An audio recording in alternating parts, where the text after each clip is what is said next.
ونشهد أن لا إله إلا الله وحده لا شريك له ونشهد أن سيدنا ونبينا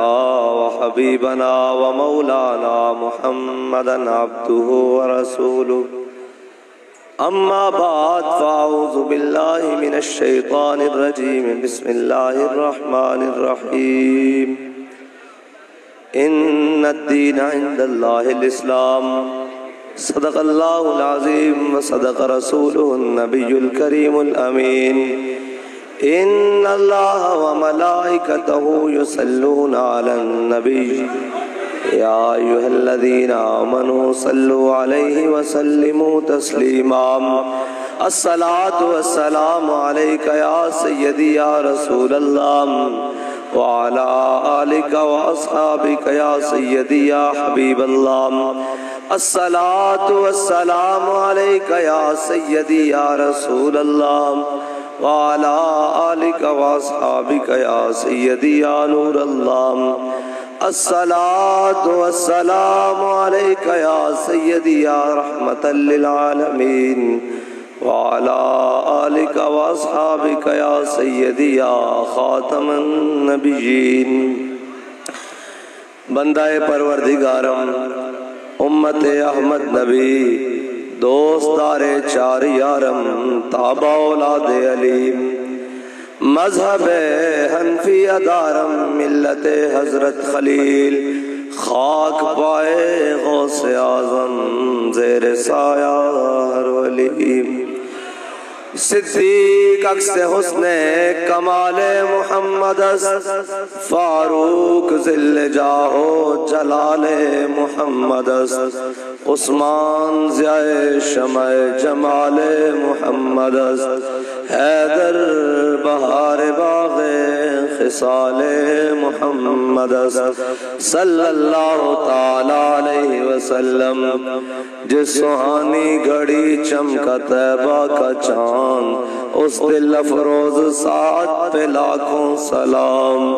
جن کے جلوے سے مرجائی کلیاں کھلی اس گل پاک منبت پہ لاکھوں سلام اندھے شیشے جلا جل دمکنے لگے جلوہ ریزی دعوت پہ لاکھوں سلام جس کے آگے سرے سروراں خم رہے اس سرے تاج رفعت پہ لاکھوں سلام جس کے آگے کھچی گردنیں جھک گئی جس کے آگے کھچی گردنیں جھک گئی اس خدا داد شوکت پہ لاکھوں سلام عید مشکل کشائی کا چمکے ہلال ناخنوں کی بشارت پہ لاکھوں سلام جان ساران بدر و احد پر درود حق گزاران بیعت پہ لاکھوں سلام وہ دسوں جن کو جنت کا مجدہ ملا اس مبارک جماعت پہ لاکھوں سلام نعرہائے دلیراں سے بن گونجتے نعرہائے دلیراں سے بن گونجتے جنبش جیش نصرت پہ لاکھوں سلام شور تکبیر سے تھر تھراتی زمین شور تکبیر سے تھر تھراتی زمین جنبش جیش نصرت پہ لاکھوں سلام اصدق الصادقین سید المتقین چشم گوش وزارت پہ لاکھوں سلام سایہ مصطفیٰ مایہ اصطفیٰ عز و ناز خلافت پہ لاکھوں سلام یعنی اس افضل الخلق بعد الرسل ثانی اسنین ہجرت پہ لاکھوں سلام ترجمان نبی ہم زبان نبی جانشان عدالت پہ لاکھوں سلام فارق حق و باطل امام الہدا فارق حق و باطل امام الہدا، تیغ مسلول شدت پہ لاکھوں سلام، وہ عمر جس کے آداب پہ شیدا سکر، اس خدا دوست حضرت پہ لاکھوں سلام، زاہد مسجد احمدی پر درود، دولت جیش عسرت پہ لاکھوں سلام، یعنی وہ عثمان صاحب قمیص ہدا، غلہ پوش شہادت پہ لاکھوں سلام، شیر شمشیر زن شاہ خیبر شکن، شیر شمشیر زن شاہ خیبر شکن، پرتوے دست قدرت پہ لاکھوں سلام، ماحی رفض و تفضیل و نصب و خروج، حامی دین و سنت پہ لاکھوں سلام، مرتضی شیر حق اشجع الاشجعی، ساقی شیر و شربت پہ لاکھوں سلام، ان کے آگے وہ حمزہ کی جاں بازیاں، ان کے آگے وہ حمزہ کی جاں بازیاں، شیر غران سطوت پہ لاکھوں سلام، خون خیر الرسل سے ہے جن کا خمیر، ان کی بے لوث طینت پہ لاکھوں سلام، وہ حسن مجتبی سید الاسقیاء، راکب دوش عزت پہ لاکھوں سلام، وہ شہید بلا شاہ گلگوں کعبہ، بے کس دشت غربت پہ لاکھوں سلام، اور ماحی رفض و تفصیل و نصب و خروج، حامی دین و سنت پہ لاکھوں سلام، بنت صدیق آرام جانے نبی، اس حریم براعت پہ لاکھوں سلام، فتح باب نبوت پہ بے حد درود، فتح باب نبوت پہ بے حد درود، فتح باب نبوت پہ بے حد درود،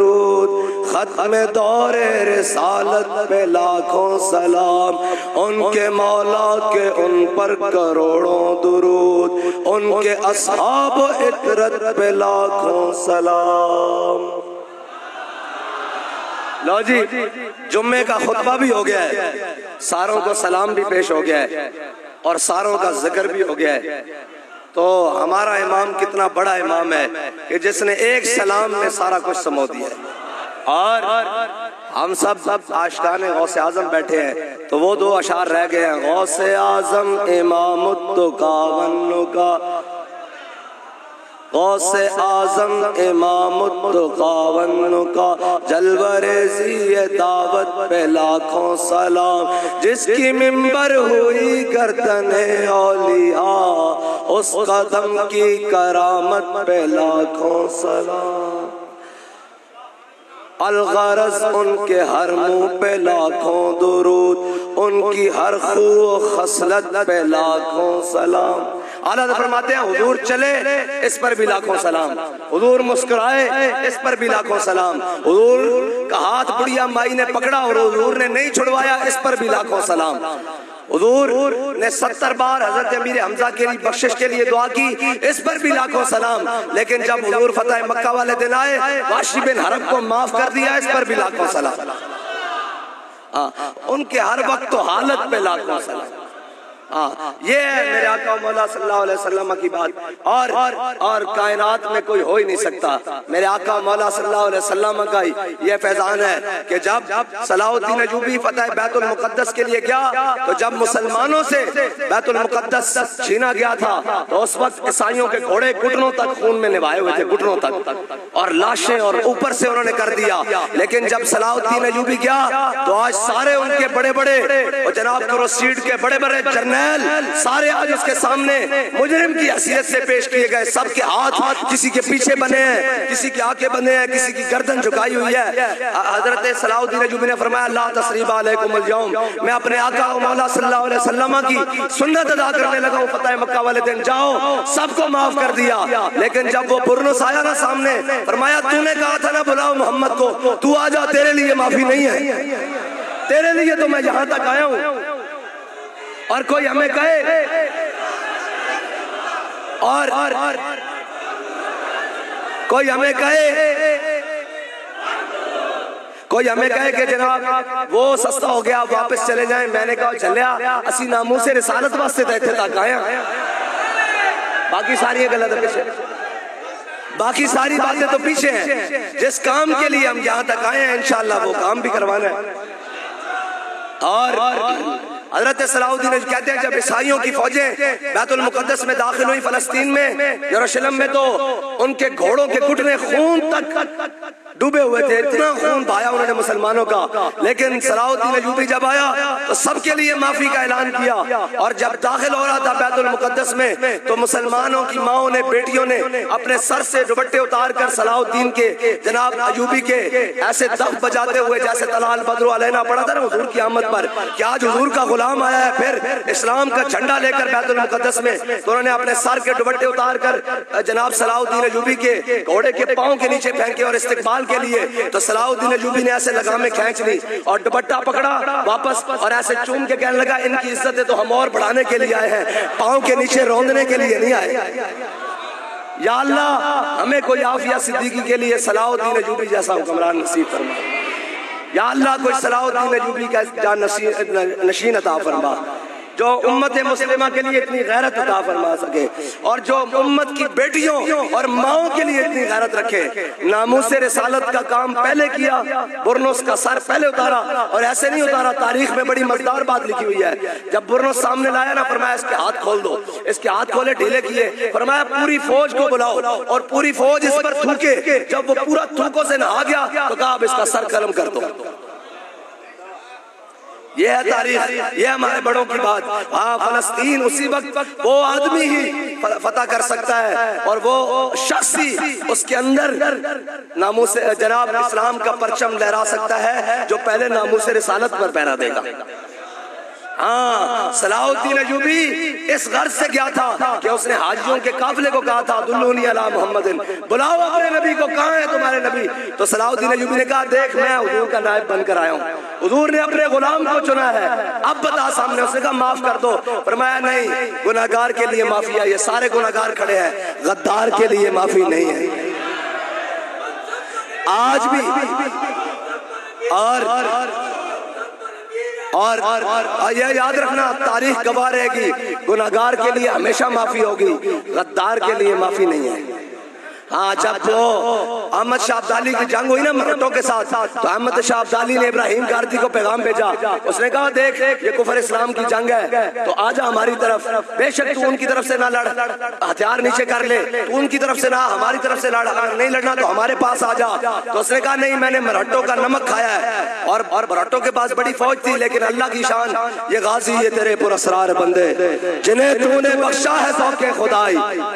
دونیم ان کی ٹھوکر سے سہارا دریا, سمٹ کر پہاڑ ان کی ہیبت سے رائی, اور دو عالم سے کرتی ہے بے گانہ دل کو عجب چیز ہے لذت آشنائی. پوچھتے ہیں جی کراچی سے چلے ہیں جہاں تک کون آپ کو فنڈ دے رہا ہے؟ میں نے کہا دو عالم سے کرتی ہے بے گانہ دل. اور جھلیو ایک کوئی بیانیت ہے یا پسند دی وجہ نہ نہیں آ رہا ہے, ایک جذبہ ایمانی دی وجہ نہ آ رہا ہے. دو عالم سے کرتی ہے بے گانہ دل کو عجب چیز ہے لذت آشنائی. اللہ تعالیٰ نے احمد شاہ عبدالی کو مرہٹوں کے مقابلے میں فتح دے دی. ابراہیم گاردی بھی گرفتار ہو کے سامنے آ گیا احمد شاہ عبدالی کے. احمد شاہ عبدالی نے سب کو یہ کہتے ہیں اسلام معاف نہیں کہا, اسلام ہی تو معاف کرتا ہے, ورنہ تو 10 لاکھ مسلمان عراق میں کاٹ دیے گئے, کشمیر میں لاکھوں مسلمانوں نے قربانیاں دی, اور افغانستان میں 12 لاکھ مسلمانوں کی شہادتیں ہوئی, لیکن ان ظالموں کا بھی دل بھرا نہیں. برما میں مسلمان بچیوں کے کباب تک بنا کر کھائے گئے لیکن ان کے دل بھرے نہیں. یہ اسلام ہے. جب سامنے قاتل آ جائے تو حضور کی سنت واشی بن حرب کو کہا جاؤ تمہیں معاف کیا, جاؤ معاف کیا. آج وہ سارے آ رہے ہیں جنہوں نے حضور کے اوپر اوجریاں بھی پھینکی, حضور کو ہجرت پہ بھی منع کیا. آج ابو سفیان بھی سامنے آ گئے اور حضرت عباس نے کہا یا رسول اللہ یہ سردار ہیں, سرداری چاہتے ہیں. تو میرے آقا نے فرمایا من دخل دار ابی سفیان فہو آمن, فرمایا جو ابو سفیان کے گھر داخل ہو گیا ہم نے اس کو بھی امان امان دی من دخل دار حکیم ابن نظام فہو آمن، فرمایا جو حکیم بن نظام کے گھر داخل ہو گیا ہم نے اس کو بھی امان دے دی، جس نے ہتھیار پھینک دیے ہم نے اس کو بھی امان دی، جس نے گھر کا دروازہ بند کر لیا ہم نے اس کو بھی امان دی، جو حرم کعبہ میں داخل ہو گیا ہم نے اس کو بھی امان دی۔ پھر شاعر کہتا ہے فتح مکہ کے دن سارے اعدائے دی نصرت مصطفیٰ دیکھتے رہ گئے۔ اور یہ اسلام کی روایات ہیں۔ ابھی جب کابل میں وہ جناب طالبان آ رہے تھے تو لوگوں نے کہا اب مسلمانوں کا گلا کاٹیں گے، لیکن انہوں نے بھی اپنے نبی کی سنت کا پہ اوپر عمل کیا، انہوں نے بھی کہا سب کو معاف کیا جاؤ، اپنے گھروں کو لوٹ جاؤ۔ یہ حضور کا دین ہی کر سکتا ہے، ورنہ تو یہاں صرف ذات پر بات آ جائے تو ہر چیز کا بخیہ ادھیڑ کے رکھ دیا جاتا ہے۔ ہاں ہماری صرف لڑائی اس سے ہے جو ہمارے آقا و مولا کے بارے میں بات کرے گا، جو اسلام کے بارے میں بات کرے گا، جو مقدسات اسلام کے بارے میں بات کرے گا۔ باقی رہی ذات کی بات تو بابا جی فرماتے تھے جس کا دل چاہے ہماری گردن حاضر ہے یہاں سے کاٹ لے۔ ہاں بس دین کے معاملے میں کوئی دوسری بات نہیں ہوگی۔ تو یہ ابراہیم گاردی جب آیا نا احمد شاہ ابدالی کے سامنے تو احمد شاہ ابدالی نے ساروں کو، کسی کو کوئی غدار تھا چھوٹے لیول کا لیکن یہ کلمہ پڑھ کے اس نے غداری کی اور مسلمانوں کے ساتھ غداری کی۔ احمد شاہ ابدالی نے اس کو توپ کے منہ کے آگے بندوایا رسوں سے اور بدوایا، اور جب توپ کے اندر گولا ڈالا نا توپ چلانے لگے تو اس نے کہا مجھے بھی معاف کر دو۔ اس نے تاریخی جملہ کہا، اس نے کہا گناہگار کے لیے معافی ہے، خطاکار کے لیے معافی ہے، غدار کے لیے معافی نہیں ہے۔ اس لیے ہم پوری سب کو کہتے ہیں کہ گناہگار بن کے رہو، غدار نہ بنو۔ اگر غداری ہو گئی تو پھر نہ دنیا میں بچت ہے نہ آخرت میں بچت ہے۔ ہاں گناہگار تو ڈھونڈا ہی کریں گے صدر محشر کے سپاہی، وہ کس کو ملے جو تیرے دامن میں چھپا ہو، اور چور حاکم سے چھپا کرتے ہیں یا اس کے خلاف تیرے دامن میں چھپے چور انوکھا تیرا۔ اور اعلیٰ حضرت فرماتے ہیں کیا ہی ذوق افزا شفاعت ہے تمہاری واہ واہ، قرض لیتی ہے گناہ پرہیزگاری واہ واہ۔ اور فقط اتنا سبب ہے انعکاس بزم محشر کا کہ شان محبوبی دکھائی جانے والی ہے۔ میرے آقا مولا صلی اللہ علیہ وسلم کی محبت میں الحمدللہ ہم تو ہیں ہی صبح شام ان کی محبت لیے ہوئے چل رہے ہیں، اور اسی طرح چلتے چلتے یہ قافلے اس لیے چلاتے ہیں کہ منظر بن جائے اور قیامت والے دن بھی منظر بنے۔ ہم سوئے حشر چلیں گے شاہ ابرار کے ساتھ اور قافلہ ہوگا روان۔ ہاں وہ منظر دیکھنے والا ہوگا جب میرے آقا مولا صلی اللہ علیہ وسلم جا رہے ہوں گے، 1,24,000 پیغمبر ساتھ ہوں گے، پھر صحابہ ساتھ ہوں گے، ابو بکر بھی ہوں گے، عمر بھی ہوں گے، عثمان بھی ہوں گے، علی بھی ہوں گے، عشرہ مبشرہ بھی ہوں گے، سعد بھی ہوں گے، سعید بھی ہوں گے، طلحہ بھی ہوں گے، خالد بھی ہوں گے، سب کی زیارت میں یک وقت ہو رہی ہوگی۔ پھر سارے ائمہ بھی ہوں گے، امام اعظم بھی ہوں گے، امام شافعی بھی ہوں گے، امام احمد بھی ہوں گے، امام جناب مالک بھی ہوں گے، سارے ہوں گے۔ پھر جناب حضرت مجدد الفسانی بھی ہوں گے، پھر امام محمد رضا بریلوی بھی ہوں گے، اور اس طرح پھر ہمارے بابا جی بھی ہوں گے، اور پیچھے ہم بھی ہوں گے، اور قافلہ چلے گا، ہم سوئے حشر چلیں گے قافلہ سالار کے ساتھ۔ اور جناب سارے بزرگ ہوں گے، حضور داتا علی اجمیری بھی ہوں گے، خواجہ اجمیری بھی ہوں گے، حضور غوث پاک بھی ہوں گے، حضرت محقق بن سرانی بھی ہوں گے، اور جناب خواجہ فرید بھی ہوں گے، بابا فرید بھی ہوں گے، یہ سارے ہوں گے بیعت وقت، اور ہم بھی ہوں گے، حضور غوث پاک بھی ہوں گے، حضرت محقق بن سرانی بھی ہوں گے، اور جناب خواجہ فرید بھی ہوں گے، بابا فرید بھی ہوں گے، یہ سارے ہوں گے بیعت وقت، اور ہم پیچھے پیچھے ہاتھ باندھ کے چل رہے ہوں گے کہ ہم سوئے حشر چلیں گے شاہ ابرار کے ساتھ، اور قافلہ ہوگا رواں۔ ہاں ہم مسکینوں کو بھی جو لبیک کہہ رہے ہوں گے ان کا بھی تو پھر اپنا منظر ہوگا نا انشاءاللہ، ہاں ہوگا انشاءاللہ۔ وہاں پھر غازی علم الدین بھی ہوں گے، ممتاز قادری بھی ہوں گے، ہاں جی، اور غازی عامر شہید شیمہ بھی ہوں گے، اور جناب حضرت محیصہ بھی ہوں گے، اور جناب بڑے ہر چیز وہاں ہوگی، حضرت ابو ذر غفاری بھی ہوں گے، حضرت امیر حمزہ بھی ہوں گے وہاں پر۔ بڑا منظر بنے گا، اور پھر ہم یہ کہتے ہوئے جائیں گے کہ ہم سوئے حشر چلیں گے شاہ ابرار کے ساتھ، اور قافلہ ہوگا رواں قافلہ سالار کے ساتھ۔ یہ تو طیبہ کی محبت کا اثر ہے، ورنہ کون روتا ہے لپٹ کر در و دیوار کے ساتھ۔ اور ہم بھی سنیں گے مظہر کوئی نعت رنگی، وہاں حضرت حسان سے بھی ملاقات ہو جائے گی، اور ہم عرض کریں گے سنایا حضرت واسم من کا لم ترکت تو آئینی، ہاں جی فَإِنَّ أَبِي وَوَالِدَتِي وَإِرْضِي لِإِرْضِ مُحَمَّدٍ مِّنْكُمْ وِقَاءٌ، اور حضرت عبداللہ بن رواحہ سے بھی ملاقات ہو جائے گی اور ہم کہیں گے آج ذرا سنائیں خلو بن الکفار عن سبیلی اليوم نضربکم علی تنزیلی، اور پھر حضرت ابو دجانہ سے بھی جناب ملاقات ہو جائے گی، ہم کہیں گے ذرا آج وہ اشعار ہمیں سنائیں جو ہمارا بابا ہمیں سنا کر گیا کہ حضور کے سامنے آپ نے پڑھے تھے، آج سنائیں انا الذی عاہدنی خلیلی ونحن بالصفق لنا النخیلی اللہ قوم الدہر بالقیولی اضرب بسیف اللہ ورسول۔ بڑا منظر ہوگا وہاں پر انشاءاللہ، امام حسین بھی ہوں گے، امام حسن بھی ہوں گے، بڑا منظر ہوگا انشاءاللہ، اور ہمارے سر جھکے ہوں گے جب اب ندا آئے گی کہ سب عالیان معاشر جھکا لو سر، یہاں سے امام الانبیاء کی صاحبزادی گزرنے والی ہے، تو پھر ہم دنیا میں نام سن کے سر جھکاتے ہیں، وہاں جب لبوں پر فرشتوں کے نام آئے گا یا فرشتے نام پکارنے کی کوشش کریں گے ہمارے سر پر ایسے منظر سے ہم چلیں گے، ہم سوئے حشر چلیں گے شاہ ابرار کے ساتھ انشاءاللہ۔ اور رہی بات دنیا میں جینا ہے تو حضور کی غلامی میں جینا ہے، بس حضور کے ساتھ محبت کے ساتھ جینا ہے بس۔ اور بابا جی بتا کر گئے ہیں کہ کیسے جینا ہے کہ روح جب میری پیراہن خاکی سے نکلے تو روزے سے آواز آئے او میرا فقیر۔